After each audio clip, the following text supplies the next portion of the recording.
Last month, after years of back and forth, 4 Taylor's versions and a lot of heartache, Taylor Swift revealed that she had bought her masters back, meaning that all of her music, videos and photoshoots now finally belong to her. To celebrate, we're going to break down her heartfelt letter and discuss what might be coming next. Welcome to Swiftly Spoken, a fan-made Taylor Swift podcast in which we break down her lyrics, deep dive into full album retrospectives, and theorise about what may be coming next. As always, we're your hosts Cameron and Lisa, and we're finally back, and we're finally going to go over the amazing news and what it means for the future of Taylor's music. Yes, so first of all, elephant in the room, we are back now. We're very sorry that we had to kind of hit pause on the podcast for a couple of weeks. We missed a couple of episodes, mainly because we were both just very, very busy in our personal lives, and it was hard to kind of like... Yeah, just slammed. June was a write-off. There was... Yes. If I had 3 minutes to record an episode, then that was time to just breathe. Yeah. Luckily enough, though, apart from what we're going to be discussing today, Taylor has been seen out and about a couple of times, but other than that, we've not entered any new eras as of yet. She hasn't put out anything new, no Instagram posts, nothing like that, except for obviously the amazing news that we got just over a month ago at this point of her finally getting her masters back, which obviously now we're probably all kind of got our heads round, but at that moment in time it was very sudden and crazy. Yes, it did just feel like it came out of the blue, didn't it? Like there was kind of rumours, wasn't there? And I'm not sure if we even talked about it or hinted at it potentially in an episode, I can't remember, but there was rumours that or maybe we just spoke privately about it, but there was rumours that, I don't know, and it was obviously from Scooter Braun's camp, so it was kind of like, this is a load of rubbish, you know what I mean? Yeah. That, you know, that there was some deal going on, or that they were potentially being sold, and that Taylor might be involved. So there was a lot of kind of like, oh, will she, won't she? But like it was all, and even as she kind of mentioned, that we were always very aware that like if he was involved in anything, she was not going to be seated at that table. No. So it was kind of like, the reality, this is probably not going to happen. And also naturally, like we kind of wanted like a complete set, and like these are the things we're going to be discussing, and we'd love for you guys to get involved as well, because at this point obviously we have all kind of like processed this information, but there were a lot of conflicting feelings when this letter came out. I think the overwhelming feeling is obviously positivity, elation for her being able to finally do this, and she did explain things very, very well. I think she, quieted people's fears with what she said. But like you said, it was, I think maybe a few people did feel a bit disappointed, especially because for the last, 3 years at this point, everyone has thought Reputation, Taylor's version, would be next. And that was just never a thing. No, that was probably the wildest thing that came out of all of this, was that those kind of crazy theories were just so far off. But yeah, it was just wild when it kind of dropped. I had just come out of work, and I think I like panic texted you and was just like, Lisa! Yeah, and I was like, there's a letter! It was just wild. Yeah.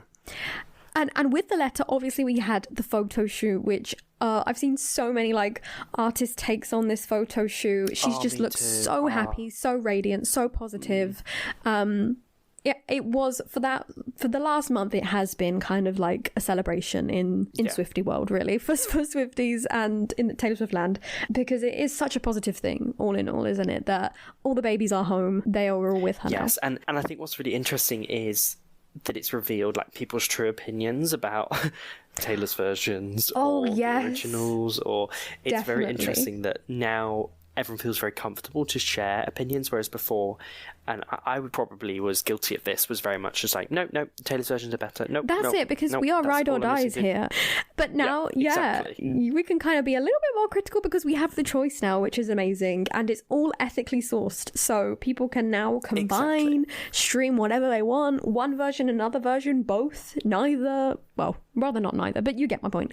So that's really, really positive. No, I think what was fun though was the first thing I did was just went straight into my Taylor Swift favourites playlist, and was just like, instantly I was like, I know what's coming out. You know what I mean? Like, you're being swapped. Yeah. But there is still definitely some in there that are Oh God, yeah. Taylor's versions. Yeah, no, 100% for me as well. Genuinely, some versions that I do think about, like This Love Taylor's version. Oh, it's good. I think it's better. It's than good. The original. Yeah. No, I have to say the majority of Fearless, while Fearless OG does hold a lot of nostalgia, and obviously that teenage voice will always be part of our teenage or even younger years, but. Can't lie, the better version is Taylor's version. It's a crisper sound. Yeah, it is. It's clearer sounding. Her voice has got so much better. And she's sung those songs so many times that she has perfected them. So honestly, a lot of Fearless. But I can't lie. Fearless, I did change back to the original. There's something, how I feel about that. This is what I mean. Platinum it's like edition. A nostalgia-based thing as well. Yeah. Yeah. Because I kept it quite half and half of Fearless. And then I was just like...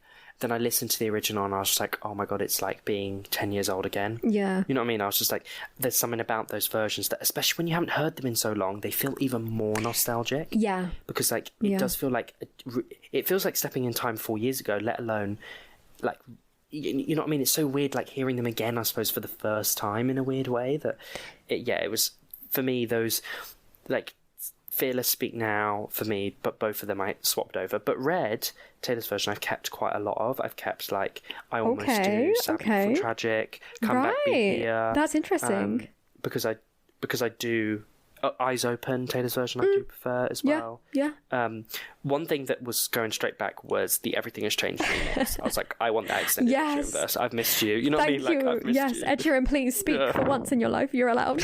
Yes, exactly. So there was definitely some that was an easy swap. But like I said, things like This Love, Taylor's version, that was staying. I was like, you're better in my eyes. Yeah, and that'll be interesting for you guys to let us know which ones were your like staples that you wanted back, you wanted them OG versions, and which ones are the ones that have kind of like, you've thought, you know what, this is actually kind of better, or at least you like it a little bit more maybe.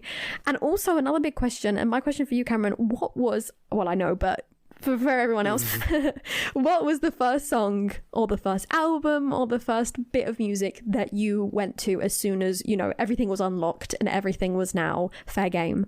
What did you go to first? Red. It was obviously Red. Red is my favourite. So technically State of Grace was the first song I went back to, and it was like the most emotional thing ever. Like, and I think like All Too Well has kind of always been my favourite Taylor Swift song ever since it was released.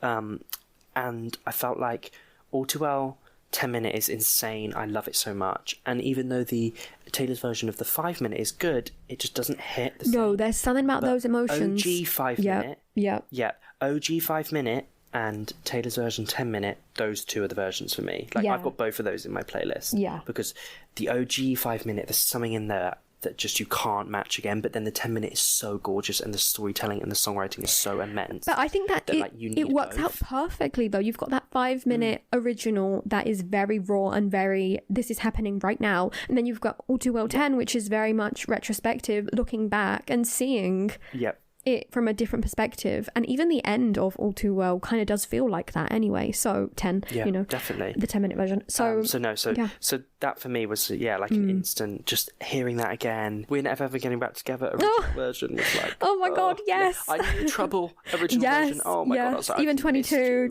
original version. We love you. I was like, I've missed you so much. I even listened to Stay Stay Stay. Like that's how, it was that serious. That's how serious it was. What about you? What was your first? Yes, so for me it was 1989, and I think for a lot of people it was Style in specific. For me it was just in general 1989, and then I also went to My Beloved Last Kiss Shaky Breath version. Yes. My baby is home. Nothing beats it. And then that was one of the first that I swapped out as well. Oh god, yeah. That was one of the first. Like, listen, I was like, there's no conversation there. No, and I think you could feel our disappointment in a certain way, and it makes sense. It's very, very difficult what she undertook, the thing that she did, and to capture that emotion. Yeah, and if those would have been the versions, we would have listened to those versions and we would have stuck with them, and that's fine.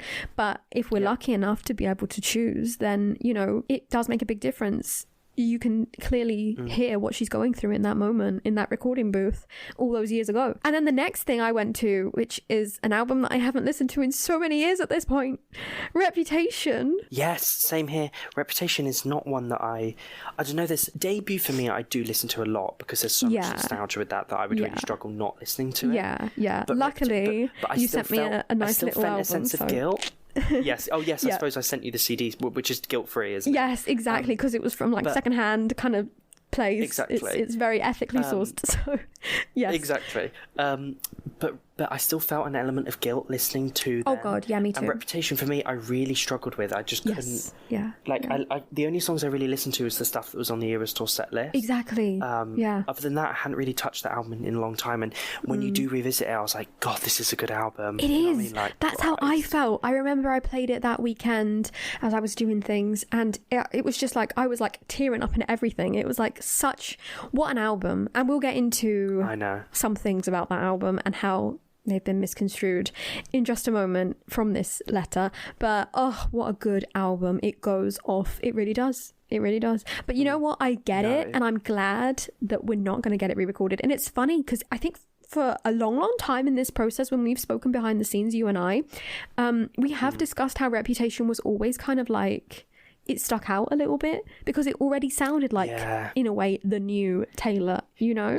Yeah, there was nothing that was going to be better. Like, you know, with like Debut, one of the reasons that we were so excited was just hearing that mature vocal. Like that was going to be so exciting, was to hear like, you know, songs that maybe, I don't know, like maybe aren't kind of hitting with maybe newer fans because they struggle with a kind of younger voice and stuff. I was excited to see these songs have a moment, but with Reputation it was like, that does feel like modern Taylor. So she's not going to improve on it vocally because her vocals are pretty much the same. And a lot of the pop moments across some of the Taylor's versions were a little bit botched, to be quite honest. Like, you know, I can be honest now, but like, we're never ever going to go back together. I'm sorry, it just wasn't the same. I knew Trouble wasn't so bad, but it was still a little bit clunky, and so was 22. But to be fair, we have said Style these things. Was very clunky. We have said these things from the moment they came out because, you know, it's hard to recapture that magic. It is hard. It's very difficult, and they did a very good job considering. Yeah, exactly. But there was still an element that just felt a little bit clunky about them. And I was so worried because Reputation, I was like, it's such a big album. A shame if they don't hit. Right. Because those songs, the reason why they're so good is because they are punchy. Right. And also I was worried that the anger and aggression that is so clear in those songs. Exactly. It's not going to come through. Yeah. It's not going to be there. And it's like, look what you made me do without that kind of like, just like, I don't know, like, bite to it. It's exactly. Just not the same. And even that snippet we heard, I was a bit like, oh, it doesn't. It's not the same. Yeah, you know? The same punch, the same feeling. And I get that because so much time has passed and she's in a completely different stage of her life that, to be honest, when we discussed it after that point, it was more of a discussion of it's so difficult to recreate.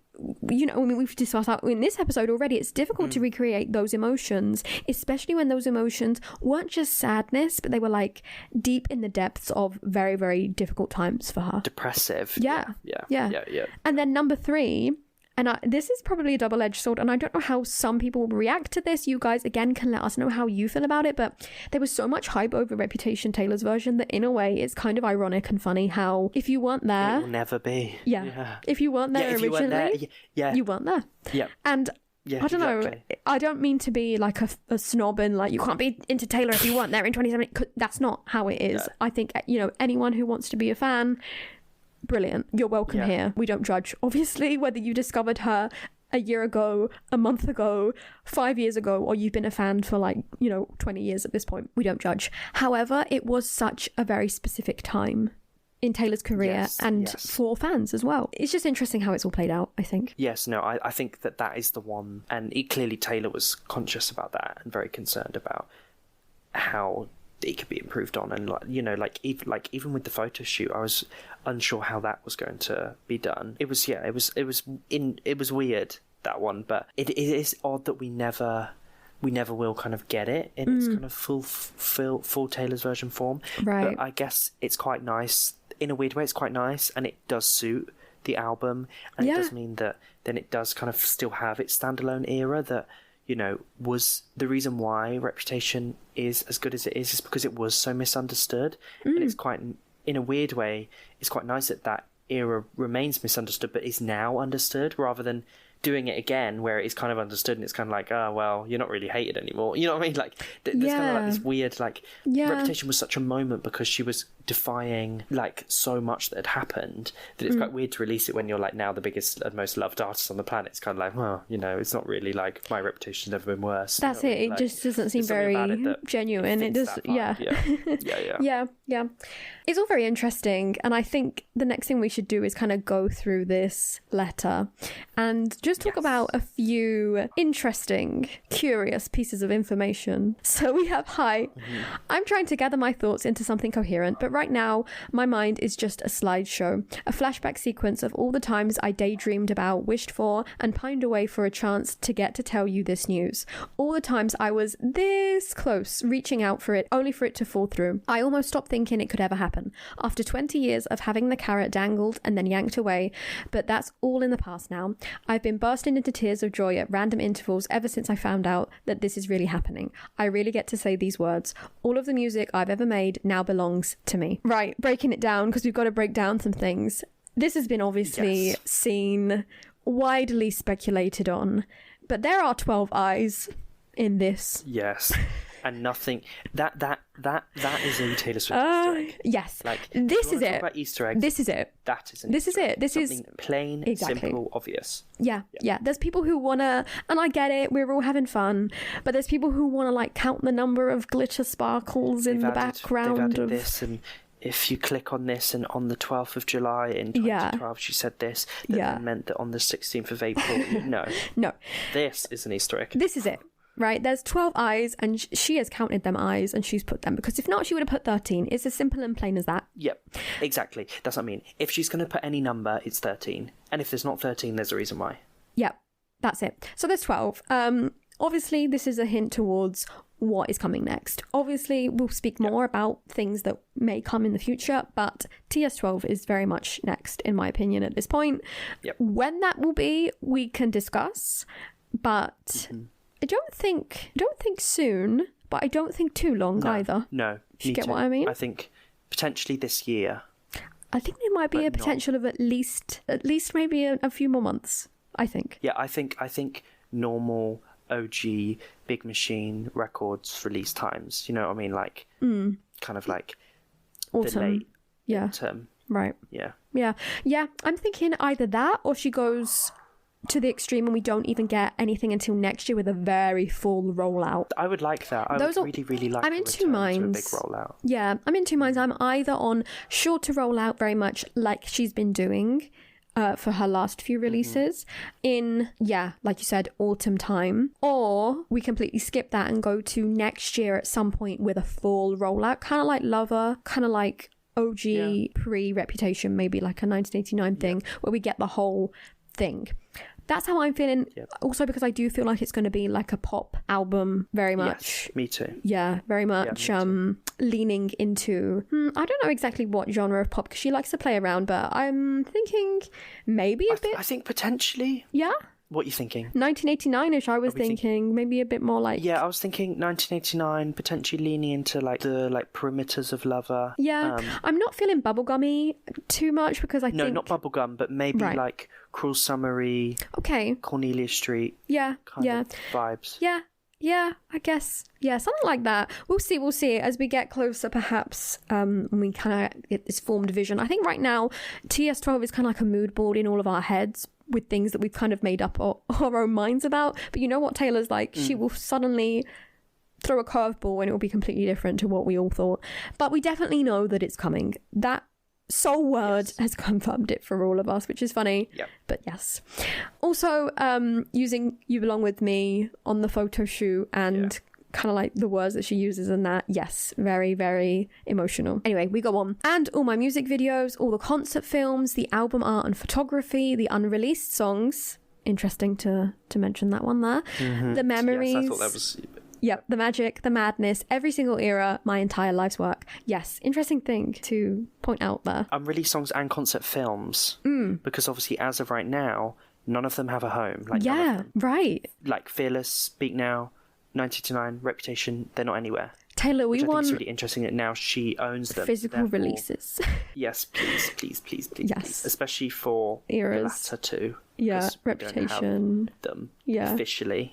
Yeah. So yeah, no, I I think that was really interesting, was the concert films and unreleased songs, because I was like, oh, that's two things that are not currently out in the world. So that's interesting that she now owns them. I suppose in like we have kind of heard some of them, really, the unreleased tracks, either like unofficially leaks, where they've been leaked, or they've been put on Taylor's version, you know what I mean? That is true. So it's probably not as exciting as that used to be, but no, but I suppose I think these also are what's nice is some that no, you go for it. I think that it's funny that she mentioned them specifically, though, because obviously there are unreleased songs that didn't have any ties to Big Machine, and that is why she kind of was able to just release them herself. But obviously there were some that perhaps did have ties to them, or so I don't know, it was just an interesting thing to clarify. I think what was also nice was the music videos, because I haven't watched those music videos, like I haven't touched them. That's very true. All of those original ones I've never ever touched, so I went back and like watched Ours, which I used to that's one of my favourite Taylor videos ever. I love that video so much. So it's like I got to like rewatch Ours, I rewatched You Belong With Me, Love Story, you know what I mean, like music videos that were like so like monumental to me as like a kid. I was like, I watched the Bad Blood music video again, I was like, oh my God. Yeah, it was so fun that like it's all hers. And like even stupid things like, she now gets her handwriting back for the 1989 font. She now gets her heartbeat back from Wildest Dreams. There's so many things of her that are part of this music that it's so nice that now they're all her. And that's why I think a lot of people that maybe aren't Taylor fans don't understand why she was so persistent, because it isn't just that, she slaps a couple of vocals on a track and pumps it out. She wrote that whole song. She went through that whole emotion. She put every element of herself into every element of that song, album, artwork, photo shoot, you know what I mean? All of it. Music video, it's all her. That it's like, why it's so nice that she's got it back, because it is just every element of her. Yeah. And that's what I just loved, that it's all back, because it's just like that is who it belongs to. The only person it ever belonged to and now will ever stay with. And the only person who actually does understand it and is, aware of for it. Exactly every single little thing. So yeah, definitely 100%. And we'll get into that a little bit more with this paragraph. So she says, to say this is my greatest dream come true is actually being pretty reserved about it. To my fans, you know how important this has been to me. So much so that I meticulously re-recorded and released 4 of my albums, calling them Taylor's version. The passionate support you showed those albums and the success story you turned the Eras tour into is why I was able to buy back my music. I can't thank you enough for helping to reunite me with this art that I have dedicated my life to, but have never owned until now. And I saw a lot of people reacting to this news, a lot of non-fans, right, reacting to this news like, oh my God, you guys are so stupid, she just sold you 4 Taylor's versions and now she's got the originals back anyway, like she just made money from it. No, that wasn't the point. And she's very clear about that. Like, this deeply affected her because she is deeply in tune with her music. Exactly what you was just saying. And moreover, I don't care. Like, I would have paid the money for those Taylor's versions. I would have done it 10 times again. Anyway, yeah, exactly. Do you know what we got from that? The fact that it...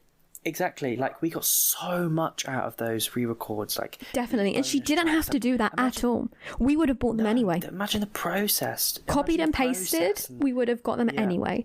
But she went out of her way to like do new photo shoots, give us new promotion for it, music videos. And of course the Vault tracks, which just on their own were already worth it. Worth it. Yeah, definitely. Just 10-minute All Too Well. Yeah, that's it. It's just a short film, you know what I mean? Like, even just that for me is enough. But no, and the fact that also by us supporting that, we've then given her she's now been able to purchase it back. So it's like, it was all part of regaining it, really, because it devalued them enough in the first place. Yeah. And it showed music business people that don't mess and that this is not appropriate, and therefore it has encouraged newer artists, and Taylor has said that newer artists have come up to her and said, like, I've negotiated with my label and I now own my masters, you know what I mean? Even artists like Olivia Rodrigo, she owns them because she had that conversation with her label, right? So she's like created a conversation in music that like wasn't happening before. She's devalued the originals, has massively profited off of the success of just the Taylor's versions, and therefore with that has been able to buy back the originals and put a nice little bow on this whole story. It's like it really no one's has lost anything. We've gained stuff. You know what I mean? And for me, honestly, just the fact that thanks to the Taylor's versions, we got the Eras tour. Yeah. Like, I can't imagine a world, exactly, life-changing. I can't imagine a world where I didn't go and see it. Like, I really can't, like, to be that lucky to, and to have relived with Taylor all of those eras. Even if you didn't go into the Eras tour, or you didn't partake in listening to, you know, every single song on The Vault or whatever, we still got to relive memories. And in an age when so many artists have such a fraught relationship with their past discography, like, in a way it is almost, and this is something that happened, we've discussed this, that has happened to Taylor in the past, where she felt like she had to kind of like destroy her old selves or look back at past albums with certain disdain or certain like looking down at them, when they're all part of the journey. And I think fans always feel hurt with that, because that is someone's favorite album in the end, you know. That's an album that got them through school or got them through a really difficult time at work or whatever. So I do find it hard when then artists who kind of turn around and be like, it's like, no, but that's important to someone somewhere, and that's important to where you are now. And it was important to you back then as well. Like, exactly. Still, we go on. All I ever wanted was the opportunity to work hard enough to be able to one day purchase my music outright with no strings attached, no partnership, with full autonomy. I will be forever grateful to everyone at Shamrock Capital for being the first people to ever offer this to me. The way they've handled every interaction we've had has been honest, fair, and respectful. This was a business deal to them, but I really felt like they saw it for what it was to me. My memories and my sweat and my handwriting and my decades of dreams. I'm endlessly thankful. My first tattoo might just be a huge shamrock in the middle of my forehead. But honestly, that every paragraph just makes me emotional. Like, I'm just like, it is. You can just like, the happiness is like radiating out of her, and you can just read it, and just the way she's written, and that. And like, how important this is to her. In the middle of my forehead. Oh, I know, bless her. Here we get into the nitty gritty of it. I know. What about Rep TV? Full transparency, I haven't even re-recorded a quarter of it. The Reputation album was so specific to that time in my life, and I kept hitting a stopping point when I tried to remake it. All that defiance, that longing to be understood while feeling purposely misunderstood, that desperate hope, that shame-born snarl and mischief. To be perfectly honest, it's the one album in those first 6 that I thought couldn't be improved upon by redoing it. Not the music or photos or videos, so I kept putting it off. There will be a time, if you're into the idea, for the unreleased Vault tracks from that album to hatch. And we'll stop there because we must discuss. Yes. Again, we've already kind of like spoken about this, but one thing that I found so many people kind of got from this were like, she doesn't want to sing the love songs again. She doesn't want to sing about matey over here, and you know. It's like, no, it's not. No, that. That's not it. It's not that. Like, no, that's not it at all. Because she can do it with all the others. She did it with like ours, Stacey. Exactly. You know what I mean? Those weren't about, you know, their relationships. No, it's the misunderstoodness. You're missing the point. That just the ear was an awful time in her life, and have to go back. You know, like for us, listening to these albums is so nostalgic because, you know, it reminds us of when we were kids or when we first did this. But for Taylor, she lived those experiences, so it's not nostalgic because. Can you imagine like going to like our iPods?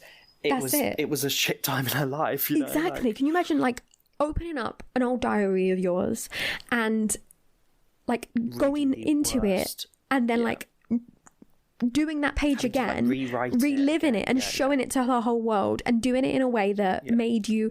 She was like opening up so many old scars and digging into it and really going back, and you know, because she had to do it with that same kind of, like she was saying, she would have had to have done it with this purposeful feeling of like being misunderstood and hoping and shame and anger, and honestly going back to such a terrible time when you was literally like depressed and on the edge of a lot of horrible things, it's not easy to do. So I understand why she put it off. Obviously there's other things perhaps in the background there, but it's not the main reason. And I think it really pissed me off to see people saying that was the main reason, and I was like, no, no, but we're missing the point. It could be part of it. But what is exciting, what is interesting, is obviously she says she's recorded a quarter of it, and obviously we definitely know that Look What You Made Me Do and Delica were recorded. Yeah. Because obviously we've heard TV snippets of them. Exactly. Which is weird because we'll never hear those. I know. We'll never hear them in their entirety, which is really weird. We also know about Endgame because Ed did spill a little bit of the beans that he had done his part. Yep. So then those 3 are like the first half of the album. So I'm like, was she working like in order? Yeah, like, or was she doing the singles? Because that's the singles. That is true. Like, you know, like, because I do wonder with this, like, where do you start? What's the process? Are you starting from top to bottom? I would love to know, like, and I do hope we do get some documentary about all of this. And I think fingers what crossed. would be amazing is now, obviously, it would have a positive ending. It would be such a good ending, yeah. Because I would love to know, like, what is where do you start? Do you start with vocals? Do you start with the track? Like, do you start with reaching out to the collaborators? Like, how do you... And I do think... It's such a mission, isn't it? Definitely. And I do think that there was probably an evolution of how she did it from the beginning to the end. Yes. Yes. And with Reputation, I do completely believe her. I do feel like it got to a point where she was like, I cannot do this album either for one reason or another. But it was a very complex album as well. And you know that Taylor usually tends to be a perfectionist, sometimes in funny ways. But I can imagine her being very like, this doesn't sound the same and it's not capturing it perfectly, and then other things may have happened and it kind of just like made it even more difficult to revisit and go back to and try and perfect it. And it must have been very frustrating as well and again, it's not the fans' fault because obviously they were just excited for it, but it must have been very frustrating as well to see people like demanding it when maybe behind the scenes she was having a very difficult time with it. And also it's a lot of hard work, you know what I mean? Like, so the fact that she... like, she still put in all that hard work to do that, for it to never kind of, be seen by the world. Yeah. It also must be quite disheartening, but clearly, there's so much relief and excitement with getting the originals back that, that's it. It's the best thing. Yeah. However, we do have confirmation that there are unreleased vault tracks that are prepared. We already knew this like 2 years ago at this point because of that People interview person of the year kind of also thing. She totally led us on there. Like, I want to kind of call her out a little bit because she basically made us all believe that was incoming and was like, the vault tracks are fire, and it's like, you've only recorded a quarter. Like, what are we talking about? Have you even listened to the vault tracks yet? You know what I mean? Is that just from memory? Like, that I was a little bit like, you totally led us on. You know what I mean? I think in her head it was her plan that it was coming. Yeah, I think in her head it was her plan, and then a lot of things got derailed and she kind of pivoted. Maybe a part of it was because she wasn't able physically to continue, but it does confirm though that the vault tracks are a real thing. They have been recorded, they are ready to go, so that is exciting. And I do think and I feel that they will be a time that we will hear them, which is a very exciting thing. Very exciting. But what do you think about the cover? Do you think her cover will be an unseen photo from the original photo shoot? Right, because she's got all of them back now, right? So I think this could go a few different ways, and this kind of links into the next part of our conversation and the next part of this paragraph. But I feel that she could I'm feeling one or two ways. We're either maybe going to get like a repackaged edition of Reputation, perhaps for its 10th anniversary, making it finally its deluxe edition, right? Because Reputation is at this point, to be honest, right, the only album that doesn't have a deluxe or enhanced or extra content addition to it. It's the only one that only has a standard. So I feel like maybe we might get that for I would say 10th anniversary. I feel where the vault tracks aren't really vault tracks, they are just kind of like deluxe tracks. She might want to call them vault tracks because the name sells as well, but maybe. That's one of my ideas. The other idea that I'm thinking of is that she might just release at some point an album just with vault tracks from different eras kind of thrown in there. Okay. Those are my two. Or do you think all of the vault tracks? Oh, that could be cool. Yeah, maybe. I feel like that wouldn't be like a physical thing. Maybe it would just be like a digital thing. Just a streaming thing. Yeah. I don't know. How are you feeling about it? How can you gather from what she's saying? Some sort of something. Yeah.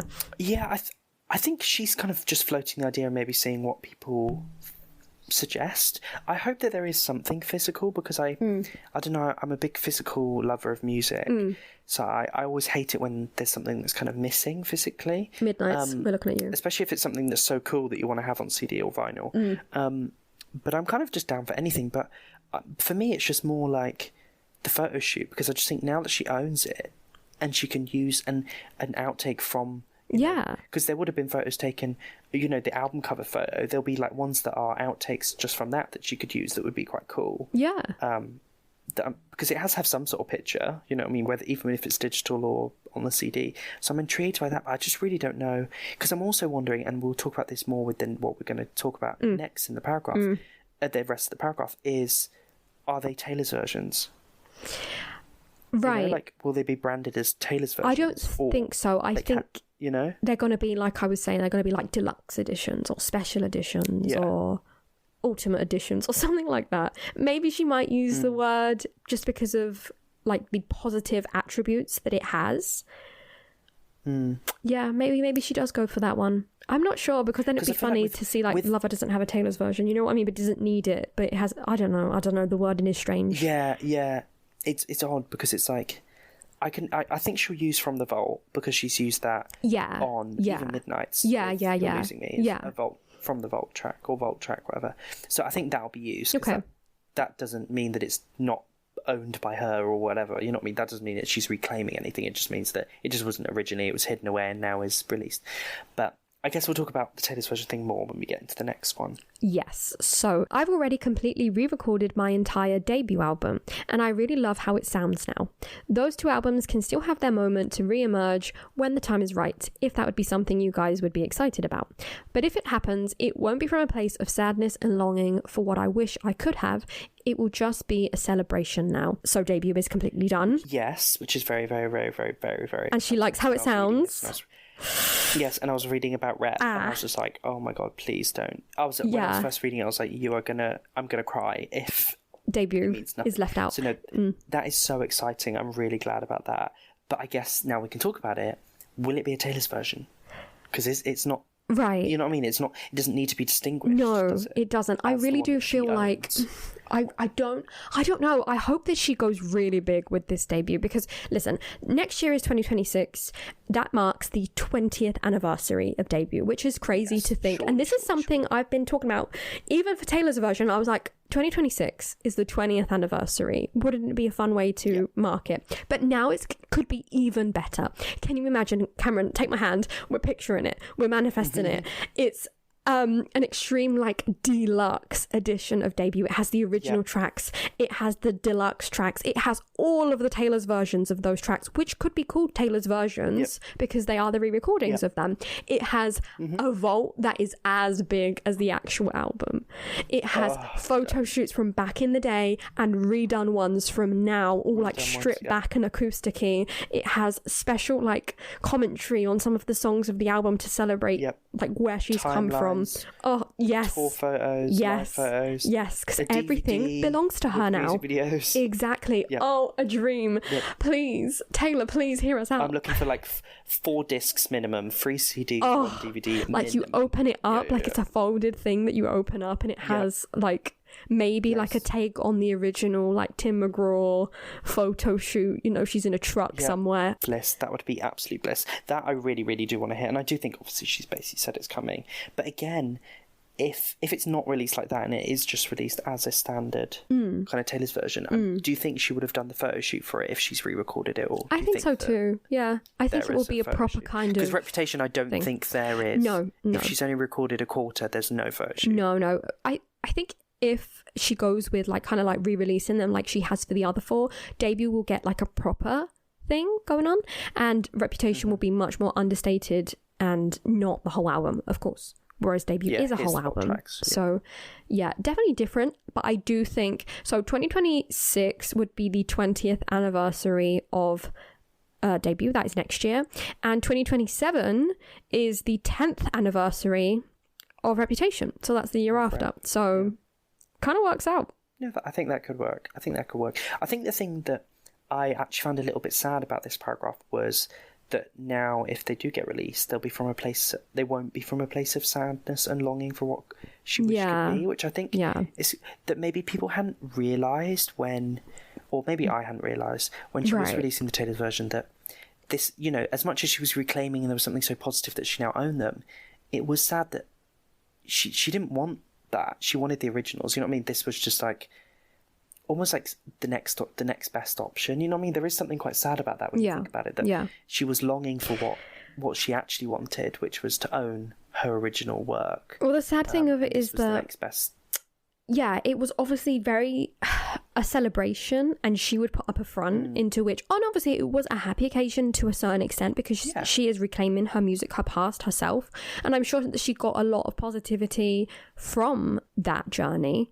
We can't lie and say she didn't, and obviously she made a lot of money, which, you know, fair enough, she did the work. And as fans, I think we saw a lot of the positives, which is everything we gained from it. The Vault tracks, the Eras tour, the new things that she'd put out, and also just celebrating and revisiting them eras.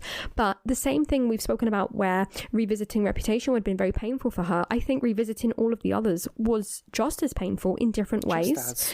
And it's things that we haven't seen. And putting it out is very bittersweet because obviously she had to kind of, and she didn't know that this was going to happen. She had to let go of those albums in her head and in her mind. And it's sad because... Well, think of, what's it? I Can See You. Exactly. That's the exact... That is it. That is her feelings wrapped into a music video. And I think obviously because of how much of a celebration she wanted it to be, and as fans we want it to be, we kind of overlook those feelings. But, you know, it comes out in bits and pieces. It comes out in songs that she's written about those feelings, you know, before re-recording and also after, and it comes out here as well. It's all a good resolution in the end, thankfully. Yes, oh, definitely.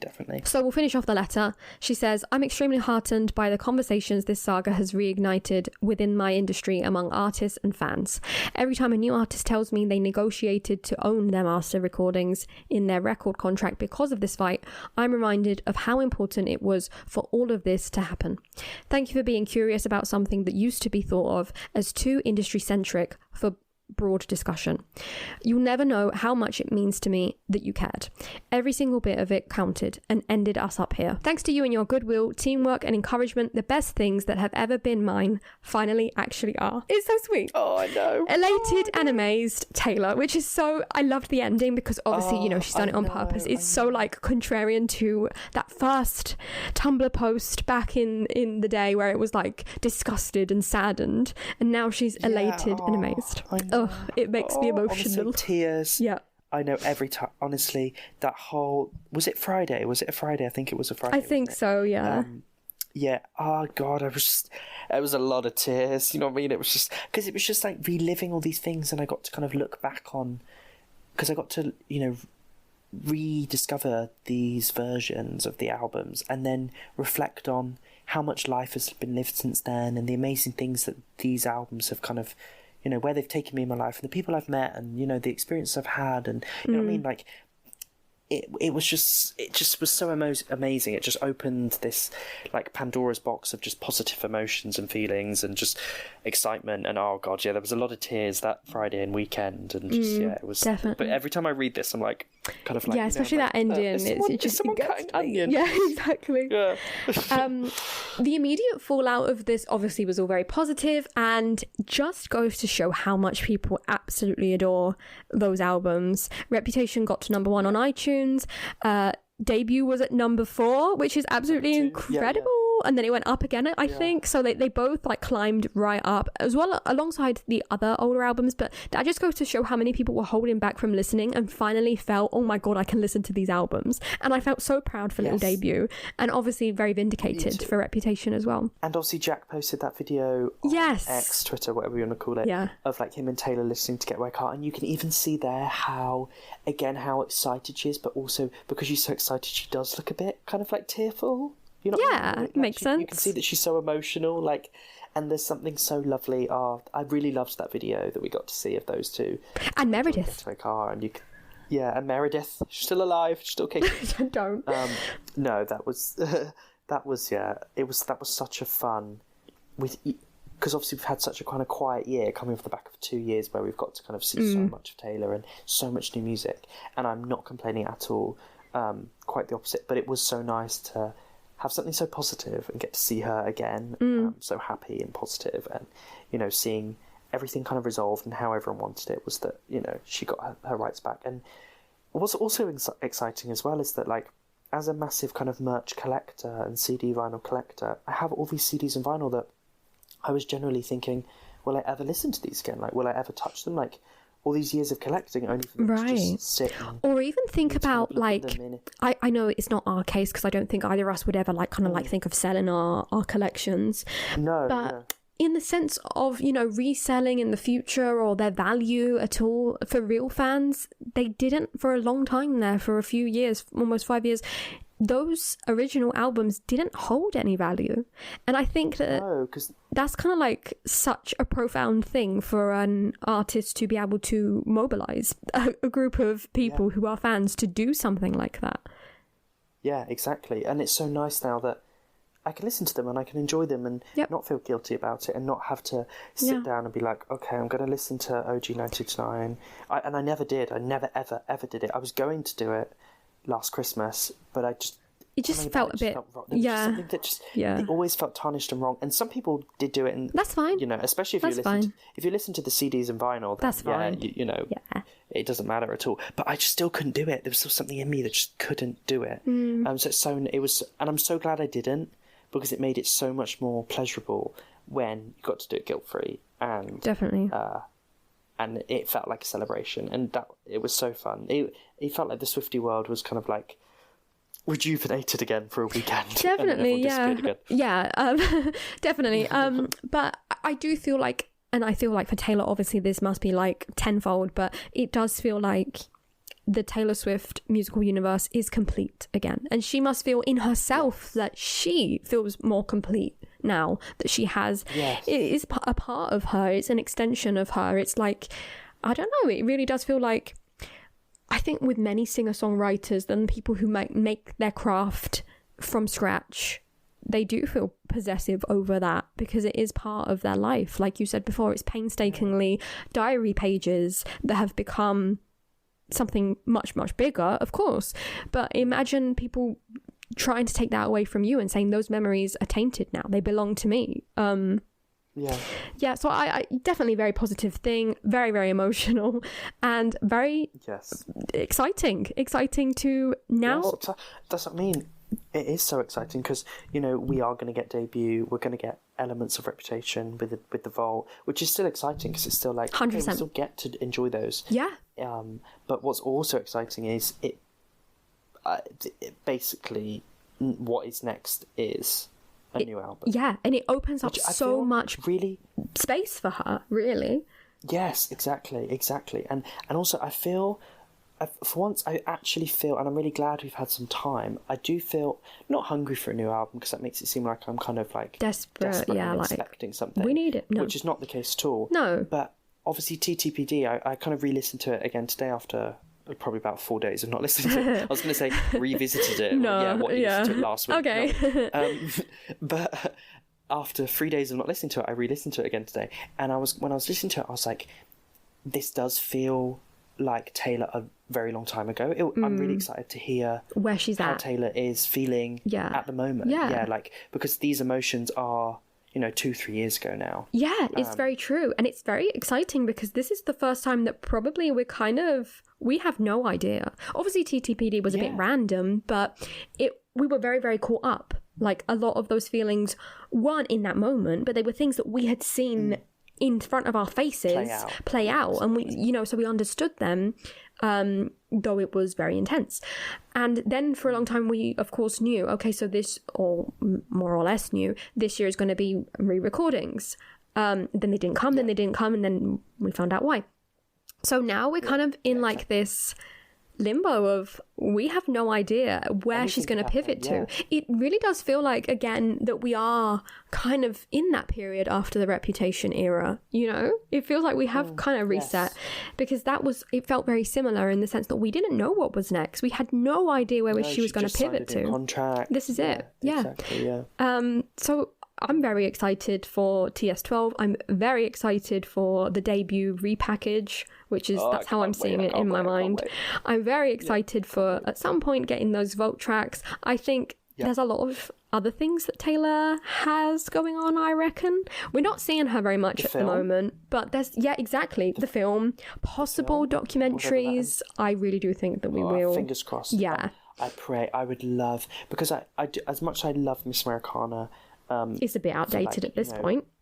It's very outdated. Like, whenever I've rewatched it since, she's like, this is probably one of my last times to, like, and it's like, oh my god, success. And I'm just like, you couldn't be more wrong if you tried. It's crazy, isn't it? Yeah. And you're like, it's almost cringe, because you're like, oh my god, if only you knew in this moment, right? Like, that you were nowhere near your peak. Like, you're still not. You know what I mean? Like, you were just going to skyrocket 3 more times. You know what I mean? After this, so right? And also I felt like with Miss Americana, the filming of it was quite short, and I felt like it was like it kind of cut off when Lover released. Right. And obviously that era never got a full era, so it does feel a little bit like, I don't know, it does feel slightly unfinished. Whereas if we got a documentary about the re-recording process, wouldn't it be good? There's a finality to it. You know what I mean? Yeah, like, honestly, yes, and it would be such an amazing ending. And I think maybe that could be perhaps when we get the Reputation vault tracks, you know, packaged with this kind of like documentary kind of thing, or maybe debut. I don't know. She's got lots of choices, and it makes it very exciting because we know that there are things still coming, at least 4 things, but we have no idea when or how or what they will look like. So fingers crossed. We will be around to update on absolutely everything as it happens. As we've said, Taylor's not been around at the moment, so while we were away, she was also away, so luckily we didn't miss out on much, so that's brilliant.